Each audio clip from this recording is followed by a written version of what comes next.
Just want to do this session on inflammation and what's often referred to as cytokine sickness, as it came up in a consultation with a client who just asked me for more explanation. And I thought it'd be a really good thing to just talk about and let other people know about, because it's one of those issues that when you kind of understand what's going on in terms of stress response and how that affects the immune system, it can really help you to get a little topography, a map of why you feel how you feel when you do.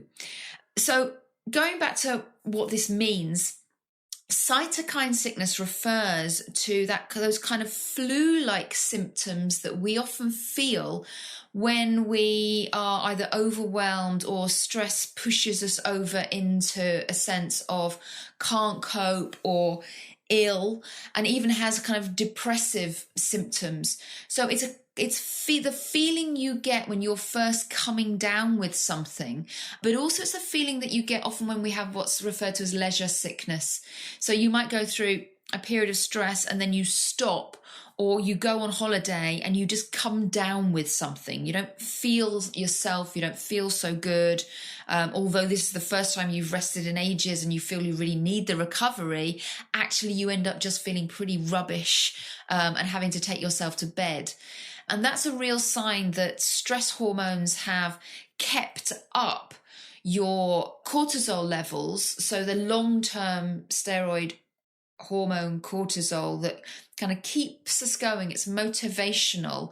And we do need it in our systems for some of the time, but ideally it comes down in the afternoon and evening. When it doesn't, when it tends to be kept on a high level to keep us going, when we perceive there's a continual danger, or we just keep doing without any sense of recovery, what that does is it suppresses the immune system.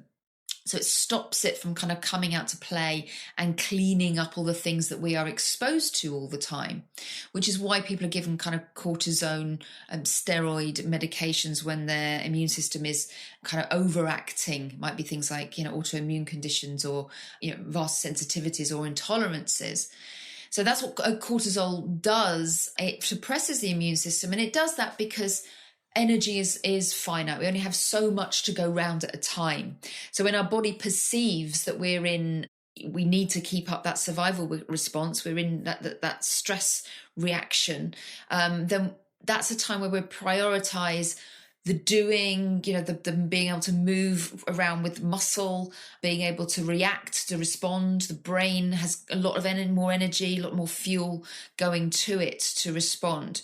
And energy is directed away from things like the immune system, digestive system, reproductive systems, all of those that are seen as much more long-term plans because survival is short-term. So one of those things here is the immune system is suppressed, which means when we do finally stop and cortisol comes down, we're able to come down from stress hormones, then suddenly the immune system gets that energy requisite, and we're allowed, it's allowed to come out to play. And often that is to clean up things that have been hanging around. So suddenly, a virus that has remained unchallenged will kind of rear up, and you get that feeling of your immune system fighting off that virus.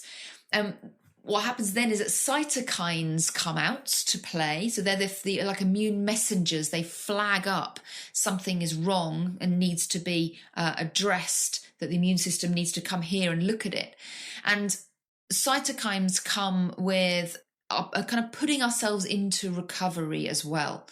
So you get this kind of the cavalry coming in to clean up what wasn't able to be cleaned before, and it reduces our permission to move, our want to move. So this works on dopamine pathways. Our motivation, our mood and motivation go down. In order for us to go into recovery and to go into more parasympathetic mode, rest, recovery, healing mode. So it's a really, really good plan for the body to put ourselves down into that place where we don't feel like moving, we don't feel motivated in any way, and even depressive. Cytokines can go across the blood-brain barrier and have that depressive effect, which is really useful at that point because it stops us wanting to do anything, but it leaves us with that feeling, demotivated, what's the point? And cytokine sickness then, those flu-like symptoms that kind of knock us out, are often where a lot of people who've gone into kind of fatigue states or exhaustion or burnout will find themselves living in as kind of response of low-grade inflammation, that inflammation that's around all the time, and the immune system just kind of going into, it's a slightly different type of response to cleaning up invaders here, but it's still that thing of the immune system being called on to respond pretty much all of the time. And it's not really designed to do that. So it can run systems at a much higher level in terms of energy output. So it's also very fatiguing. So when we're in that kind of cytokine sickness, we can feel that those flu-like symptoms, we can feel incredibly demotivated, we can even feel kind of aches and pains, and we can feel that things are very kind of, there's a feeling of listlessness, and even that we have less energy going to muscles, so we feel quite weak. And once we kind of realize that, then we can start to pull back, because all the things that are feeding into that is that it's part of long-term chronic stress, even kind of trauma that can be in the mix there as well, in terms of that feeling, a sense of unsafe. So the more we can come back to grounding, bodily practices, embodied awareness, focus on the breath, focus on self-compassion and being as present, grounded, and safe as we can be at any time, whatever you need to do that is really helpful to start unravel this tone that can become a kind of default setting as normal. So I hope that's helped. It's slightly complicated subject, but actually can be quite reassuring if you're finding that type of fatigue that feels kind of almost like you're wading through treacle sometimes. That is actually a sense that your immune system and your nervous system remain in this heightened space together. So although it can seem like there's less happening, less energy available, actually there's a lot being used up, which is really the reason for both mental and physical fatigue behind that.